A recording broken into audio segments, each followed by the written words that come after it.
یہ دیکھیں میری کلیسیا ہے, یہ دیکھیں میں بھٹوں پر جاتا ہوں, یہ دیکھیں میں غریبوں میں خدمت کرتا ہوں, مجھے آپ کی سپورٹ کی ضرورت ہے. وہ پھر ادھر سے ڈالرز میں پیسے بھیجتے ہیں. یہ بھی طریقہ ہے. لیکن اصل طریقہ کیا ہے کہ آپ رات کو رابطہ کریں, کس کے ساتھ کمیونیکیشن کریں, جہاں وہ آپ کو کہے کہ یہاں پر جا وہاں پر جائیں. خدا کے خادم پاسٹر ایلون جان آج تک امریکہ نہیں گئے, آج تک وہ کینیڈا نہیں گئے, بڑے بڑے ملکوں میں نہیں گئے. کہاں گئے ہیں؟ بنگلہ دیش گئے ہیں, غریب ملکوں میں گئے ہیں, اور مالدیو میں گئے ہیں. ایسے جو غریب ملک ہیں ان میں انہوں نے وزٹ کیا ہے, کیونکہ خدا نے ان کو کہا ہی نہیں کہ ان امیر ملکوں میں جاؤ. جہاں خدا آپ کو کہتا ہے آپ نے وہاں خدمت کرنی ہے, جہاں پر ضرورت ہے. آپ نے واٹس ایپ پہ وہ تصویر دیکھی ہوگی, کسی بندے نے شیئر کی کہ ایک نہر ہے, اس کے اندر مچھلیاں ہیں, ایک اس کنارے پر کھڑا ہے شخص اور ایک اس کنارے پر کھڑا ہے. ایک شخص نے کنڈی لگائی ہے نہر کے اندر, اور جو اس سائڈ پر کھڑا ہے اس نے کنڈی لگائی ہے اس شخص کی ٹوکری میں جس میں اس نے مچھلیاں پکڑ کے رکھی ہوئی ہیں. تو آج بہت سے لوگ خادم ایسے ہیں کہ دوسروں کی جو بنی بنائی کلیسیا ہے ان میں سے ممبر توڑنے کی کوشش کرتے ہیں. سو ہم نے ایسا نہیں کرنا. ان علاقوں میں ضرورت ہے جہاں پر کوئی نہیں گیا, آپ ان علاقوں کو ریچ کریں, ان لوگوں کو ریچ کریں جو ابھی تک خداوند سے دور ہیں, جن کو شاگردیت میں لے کر آنا چاہیے, جو آلریڈی شاگرد ہیں, جو آلریڈی کسی چرچ میں جا رہے ہیں, جو آلریڈی خدمت کر رہے ہیں. اب بنے بنائے جو شاگرد ہیں ان کو اپنے شاگرد بنانے کی کوشش نہ کریں. آمین. سو دس از کالڈ ڈسائپلشپ. اور کہاں کہاں جانا ہے یہ بھی آپ نے, یہ تعارف تھا. آپ لوگ جو خاص طور پر بھائی ہیں, جو کوئی اور ہے, آپ کی ریویژن بھی ہو گئی. ابھی ہم سٹارٹ کریں گے چیپٹر نمبر 1. آمین. چیپٹر نمبر 1 میں فرسٹ ہیڈنگ آپ نے نوٹ کرنی ہے, اخلاقی یا روحانی اثر لازمن ہے. اخلاقی یا روحانی اثر لازمن ہوتا ہے. اگر کسی کو لازمن نہیں لکھنا آتا تو میں لکھ دوں. جو ورڈ آپ کو لکھنا نہ آئے آپ پوچھ سکتے ہیں.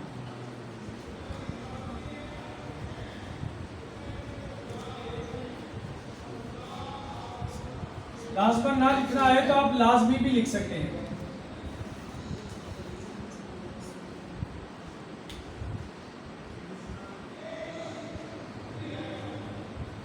یہ لازمن ہے اور لازمی آپ کو لکھنا آتا ہی ہوگا. اخلاقی یا روحانی اثر لازمن ہوتا ہے.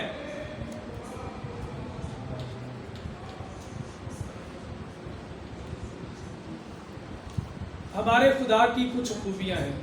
There are many attributes of our God. ہمارے خدا کی بہت سی خوبیاں ہیں, ٹھیک ہے, اور ہم سب کو خدا نے اپنی صورت اور شبیہ پر پیدا کیا ہے. اس کا مطلب ہے کہ خدا کی بہت سی ایسی خوبیاں ہیں جو ہمارے اندر بھی پائی جاتی ہیں. کیا خدا کی تمام خوبیاں آپ کے اندر پائی جاتی ہیں؟ کیا آپ خدا کی تمام خوبیاں اپنے اندر رکھ سکتے ہیں؟ صورت اور شبیہ تو کہا ہے کہ خدا نے ہمیں اپنی صورت اور شبیہ پر. کیا خدا ہمارے جیسا نظر آتا ہے؟ کیا خدا نے کبھی کسی کو دیکھا ہے؟ خدا نے تو سب کو دیکھا ہے. کیا آپ نے کبھی خدا کو دیکھا ہے؟ بظاہر جیسے ہم فیس ٹو فیس بیٹھے ہیں. یوحنا کی انجیل میں کچھ لکھا ہے. پہلے بات میں کیا لکھا ہے؟ یسوع نے کیا کہا؟ ابتدا میں کلام تھا, کلام خدا کے ساتھ تھا اور کلام خدا تھا. بالکل ٹھیک ہے, یہ خداوند یسوع کے بارے میں. یسوع نے اس سے آگے کچھ کہا ہے, ذرا نکالیں میرے ساتھ یوحنا کی انجیل.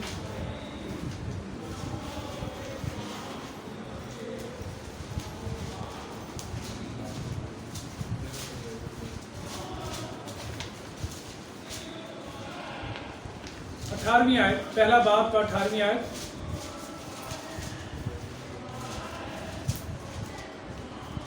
جی پڑھیں, کوئی بھی اونچی آواز میں پڑھیں. خدا کو کسی نے کبھی نہیں دیکھا,